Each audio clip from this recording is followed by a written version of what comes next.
Hi, I'm Louise Pennell for Advanced TV and welcome to our first Leaders to You.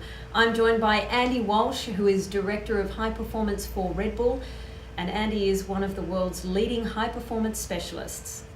Fear or failure seems to be the main characteristic that comes out with thrill seekers that you deal with all the time. How do they overcome that fear, or do they have too much? We want them to have a little bit of fear, first of all. Fear without any regard for the consequences is a dangerous combination. But for us, we treat fear as like it's a real opportunity to learn. It's a real place where growth occurs when you're right on that edge. So what we try and establish is we try and encourage a little bit of fear in the athletes, and we try and work with them towards, I wouldn't say mastery of that fear, but understanding what that fear is like and what it could potentially do to them.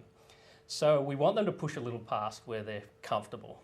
We want them to break through a little bit and know what that feels like, but not go too far so the consequences are bad. And then we also use that sort of level of that benchmarking to try and make them understand that if you do fail, it's okay. It's not the end of the world.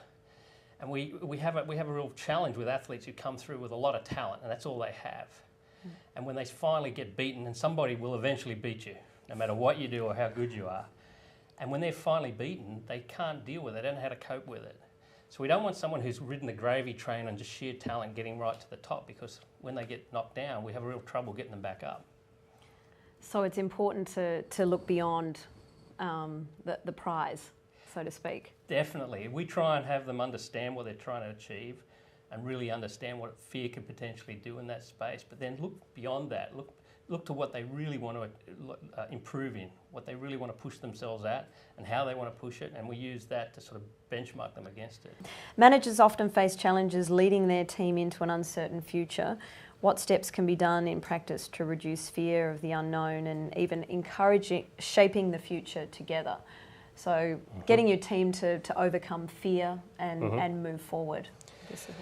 I think the simplest solution for us is when you try and understand the motivation or the cause of that fear, is it fear of uncertainty in the future, then practice, play in that space. Try and create scenarios for your team that allows them to do things with uncertain outcomes, and learn that ultimately what you think about fear and your anxiety about what it could potentially do to you is usually a lot worse than the actual reality of it. Yeah. And I think giving people that idea that they can play in this space and get the opportunity to explore it a little bit for themselves and as a team, I think you'll start to see that they'll start to enjoy it. They'll find that they're pushing the envelope a little. Oh, it didn't kill me. Oh, I like that little bit of adrenaline potentially. And then they get that idea that they get behind them and it starts to drive the team on its own. We systematically look forward and try and understand what our playing field is going to look 5 years in the future. Right.